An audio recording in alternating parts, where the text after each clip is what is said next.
Hello students, good morning. जैसा कि 13th को मैंने ये पीडीएफ आपको अपलोड किया था। इसमें कुछ क्वेश्चंस मैंने सॉल्व करके दिए हुए हैं आपको, जिसका वीडियो मैं अपलोड नहीं कर पाई थी आपके लिए। ठीक है, तो आज मैं इसके वीडियो के ऊपर बात करती हूँ, फिर इससे रिलेटेड आगे जितने भी हमारे टॉपिक्स है परमुटेशन एंड कॉम्बिनेशन से रिलेटेड, वो हम लोग सॉल्व कर लेंगे। Word problems on permutation. Before this video session हम आपको याद दिला दें कि इसके पहले अभी तक हमने वर्ड प्रॉब्लम नहीं किया हुआ है। हमने एक्सप्रेशंस थे हमारे पास, डायरेक्ट कॉन्सेप्चुअल क्वेश्चंस थे, उसको हमने किया था।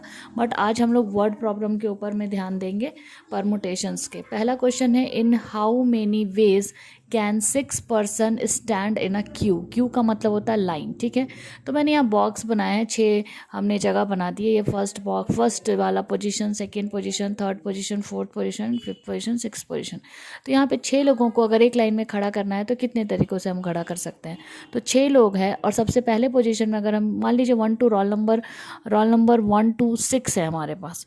उन 6 बच्चों को अगर हमें किसी लाइन में खड़ा करना है तो हम सबसे पहले जो रोल नंबर 1 है उसको हम कहीं भी खड़ा कर सकते हैं, फर्स्ट से लेकर 6th में किसी भी पोजीशन में। तो फर्स्ट वाला जो बच्चा है उसको 6 तरीके से खड़ा किया जा सकता है। क्योंकि हमने एक बच्चे को खड़ा कर दिया है, अब हमारे पास सिर्फ 5 बच्चे और 5 जगह हैं। तो सेकंड वाला जो बच्चा है उसको 5 तरीके से खड़ा किया जा सकता है। थर्ड वाला जो बच्चा है उसको 4 तरीके से खड़ा किया जा सकता है।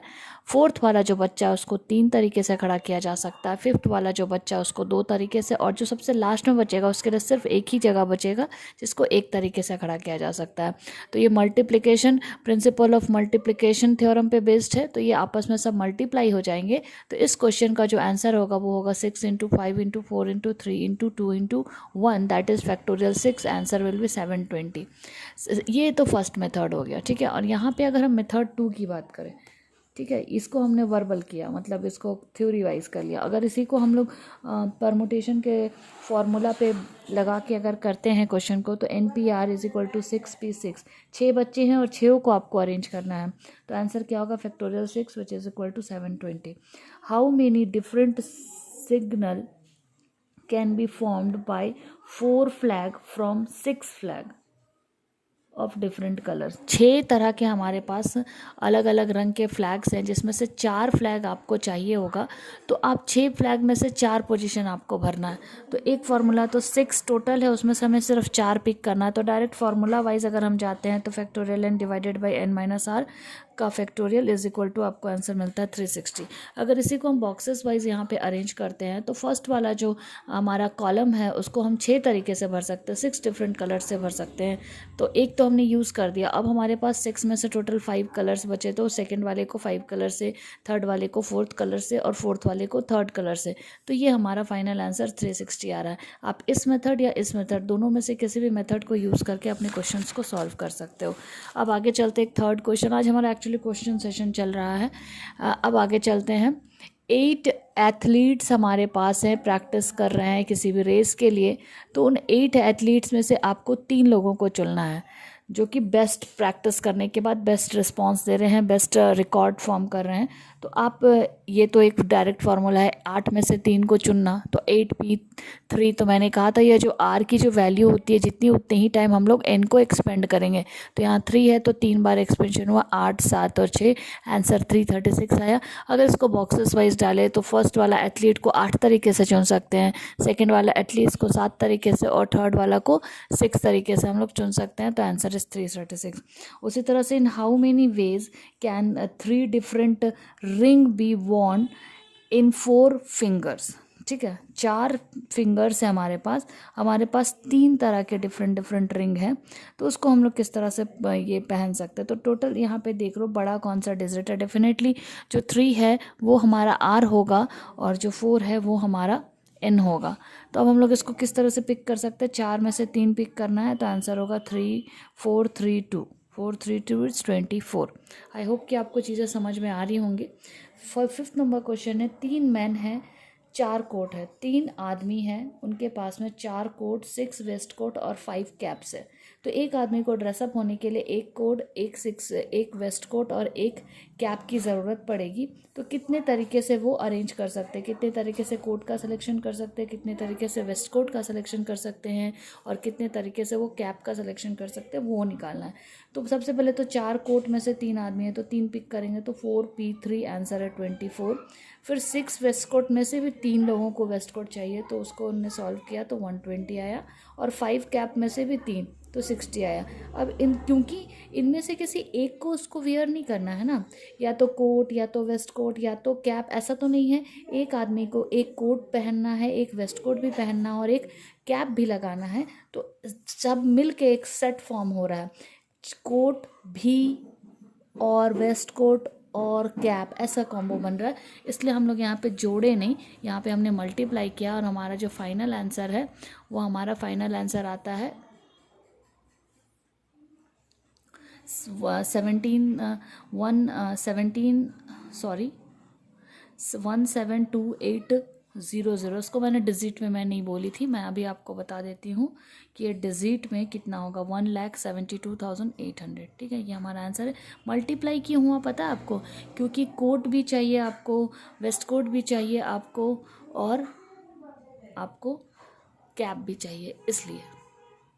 ठीक है, अब चलिए similarly we can solve for the questions. अब मैंने आपके लिए यहाँ पे कुछ क्वेश्चंस का सेक्शन लिखा हुआ है, पेज नंबर 290 से 297। इसमें बहुत सारे एग्जांपल्स और एक्सरसाइजेस दिए हुए हैं आपको कॉन्सेप्ट की क्लैरिटी के लिए, तो आप आराम से इनके थ्रू जाइएगा। एकदम एक्सप्लेनेशन इज़ ना very very very very easy type, आप एकदम से इसको समझ सकते हो। और कोई भी आपको एक्सरसाइज रिलेटेड प्रॉब्लम्स है, एक्सरसाइज का नाम है 8D, आप मुझसे व्हाट्सअप करके उसको पूछिए। ठीक है, तो सीरियसली इसको कीजिए और प्रॉपरली कीजिए। ये एक सेक्शन आपका मैंने होमवर्क के लिए अपलोड किया हुआ था, यहाँ तक क्या मैंने आपको PDF अपलोड किया था जिसका वीडियो नहीं था। अब आज क्योंकि 15 तारीख है, तो 15 तारीख का वीडियो भी मैं साथ में कनेक्ट करके ही अपलोड कर दे रही हूँ।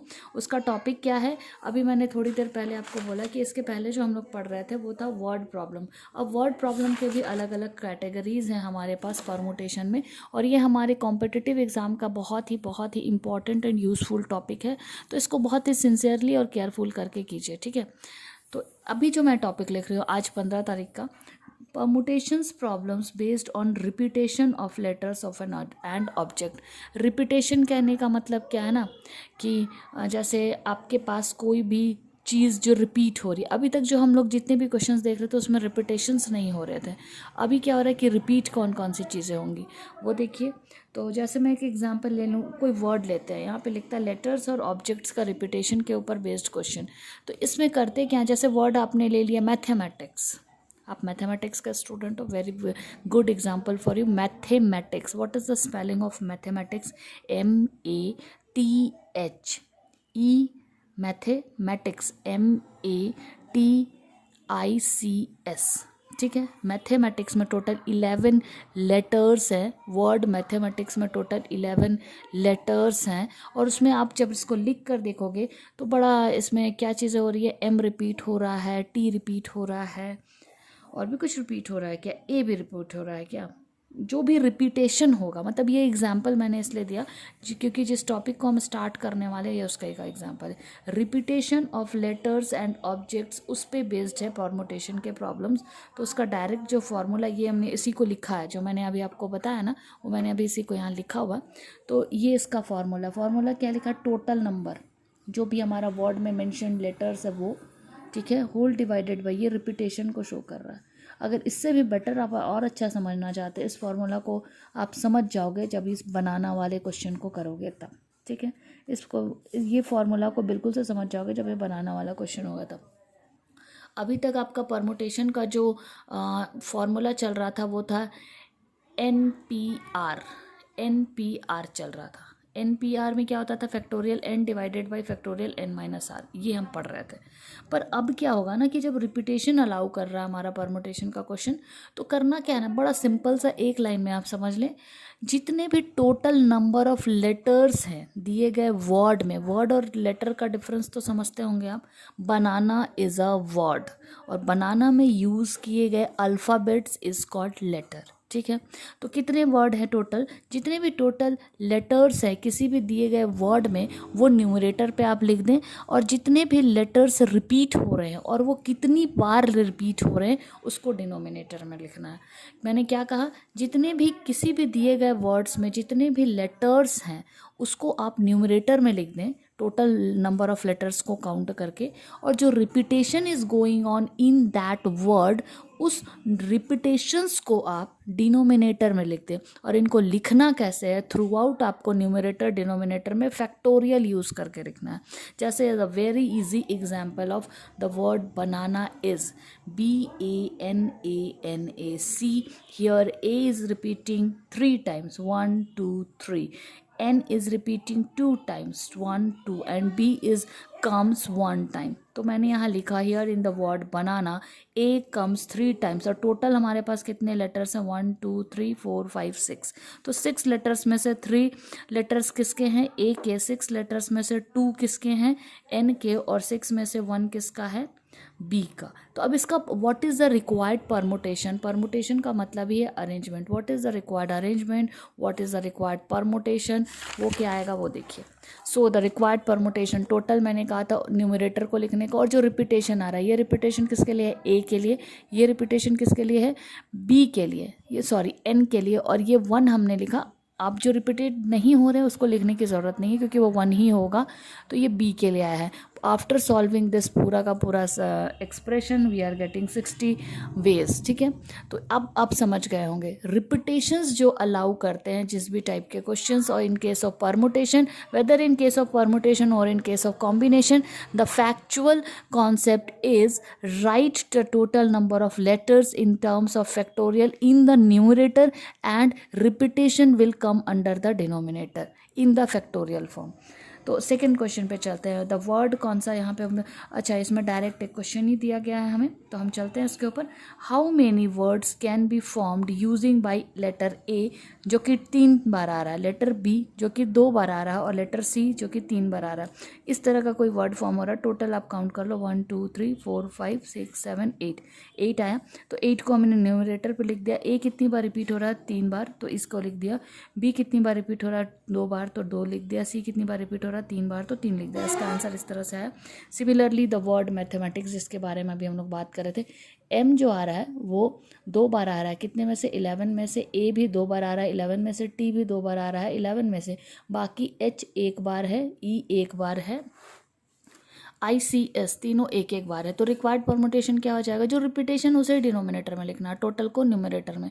तो फैक्टोरियल 11 डिवाइडेड बाई फैक्टोरियल 2, ये फैक्टोरियल 2 किसका है, M का है, ये फैक्टोरियल 2 A का है, और ये फैक्टोरियल 2 T का। After solving this question we are getting 49894600। हम इस फॉर्म में आंसर को नहीं लिख सकते, वो हमारा मार्क्स इसमें कट जाएगा।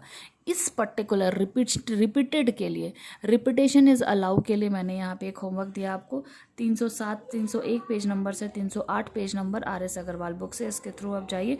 After doing all these examples and exercise we will do the exercise from NCERT book.